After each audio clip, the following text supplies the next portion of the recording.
আসসালামু আলাইকুম। Restoring control over the immigration system, এই সিস্টেমে আরেকটা বিষয় অ্যাড করছে, সেটা হচ্ছে যে creation of new bereaved parents route. একটা নতুন রুট চালু করছে। আমরা জানি বিরিভ পার্টনার্স আমরা জানি যে কেউ যে স্পাউস বিষয় আছে, যে তার মেইন অ্যাপ্লিকেন্ট যদি মারা যায়, ব্রিটিশ সিটিজেন বা সেটেল পার্সন যদি মারা যায়, তাহলে ওই সেটেল পার্সনের মানে যিনি স্পাউস, যিনি ইমিগ্রেন্ট আছেন, তিনি থাকতে পারেন যদি মেইন ব্রিটিশ সিটিজেন মারা যান। ঠিক একইভাবে নতুন একটা আইন করতে যাচ্ছে বিরিভ প্যারেন্ট রুট। এটা মানে যেটা বলছে যে নতুন যে ইমিগ্রেশন হোয়াইট পেপার পাবলিশ করেছে restoring control over the immigration system, সেইখানে অনেকগুলি পরিকল্পনার কথা বলা হয়েছে। এই একটা পজিটিভ পরিকল্পনা বলছে যে নতুন, আর দু একটা পরিকল্পনা তো অবশ্যই আছে।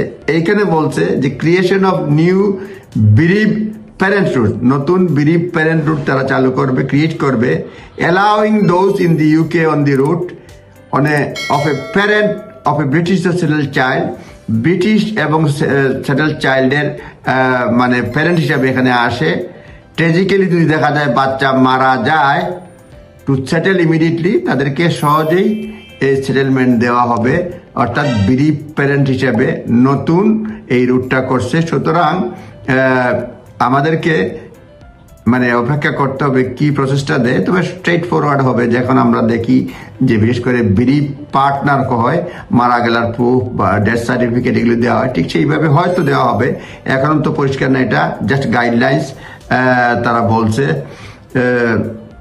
এটা বলছে সরকার, যেটা বলছে আর্ন সেটেলমেন্ট দি প্রোগ্রাম করবে, whilst we develop and implement the new earned settlement model will make further changes to settlement rules in near terms. এবং বলছে আর্ন সেটেলমেন্ট মানে যে প্রোগ্রাম নিচ্ছে, মডেল নিচ্ছে, তারই অধীনে বিরিভ প্যারেন্ট রুটটা তারা চালু করবে, যার অধীনে কেউ যদি কোনো ব্রিটিশ সিটিজেন সন্তান কিংবা ব্রিটিশ সেটেল সন্তানের পিতা হিসাবে আসেন, ট্র্যাজিক্যালি যদি সন্তান মারা যায়, তাহলে ইমিডিয়েটলি সেটেলমেন্ট পাবেন এই নতুন রুটে, বিরিভ প্যারেন্ট রুট। আপনারা নিজ দায়িত্বে দেখে নেবেন। আসসালামু আলাইকুম।